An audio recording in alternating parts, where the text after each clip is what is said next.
What's your child's biggest problem? My autistic son chases other kids while he's naked, convinced that he's a superhero called Naked Man. My 9-year-old son has always been fascinated by superheroes. From a young age, he would spend hours watching cartoons, reading comic books, and dressing up in costumes. One day, he came up with his own superhero persona, Naked Man. He believed that by shedding his clothes, he gained superpowers, and he took it upon himself to protect the neighborhood from imaginary villains. One summer evening, we were invited to a neighborhood barbecue. Everyone was out enjoying the pleasant weather, chatting, and having a good time. My son, wearing his regular clothes, was playing with the other kids, but I could see that he was itching to transform into his alter ego. As I was talking to some friends, I noticed that my son had disappeared. Before I could even start looking for him, I heard a commotion coming from the yard.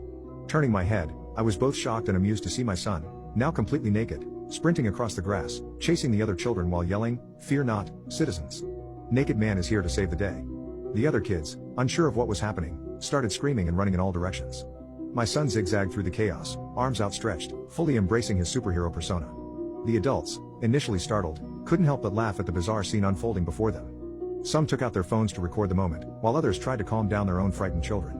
I hurried over to my son, trying to gently redirect his focus and remind him of the importance of wearing clothes in public. "Hey, buddy, remember what we talked about?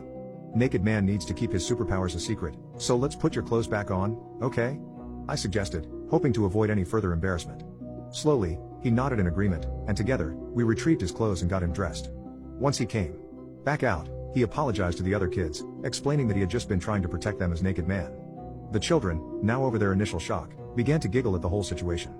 They quickly resumed their play, my son joining them, though this time as his fully clothed alter ego. As the evening went on, the adults couldn't help but share stories of their own kids' wild imaginations and quirky behaviors. We were all enjoying the lighthearted atmosphere, and it seemed as though the Naked Man incident was behind us. However, just as we were getting comfortable, my son suddenly reappeared, having managed to undress himself again. He dashed towards the table where the adults were sitting, his eyes filled with determination. With surprising agility, he leapt onto the table, scattering plates and cups in every direction. The adults gasped, and before anyone could react, my son jumped on one of the unsuspecting moms, his little pecker out, and started yelling, "Naked Man will save you from the evil forces." The woman, taken aback by the unexpected turn of events, let out a startled scream as my son held onto her, completely convinced that he was protecting her. The other adults at the table burst into laughter, unable to contain their amusement at the absurdity of the situation. I quickly rushed over to my son, trying to pry him off the poor woman while attempting to maintain some semblance of composure. "Alright, buddy, it's time for Naked Man to take a break and get dressed again," I said, doing my best to sound stern while keeping a straight face. My son, realizing that his mission was complete, reluctantly agreed to put his clothes back on. However, the woman who had been the unsuspecting victim of Naked Man's rescue was completely obliterated by the unexpected turn of events, clearly feeling uncomfortable and overwhelmed. Seeing this, the host of the party expressed her concerns for the potential of further Naked Man escapades and politely asked us to leave the gathering. Although I was disappointed that our evening had come to an abrupt end, I understood the host's concerns. I apologized to everyone for the disruption and assured them it wouldn't happen again.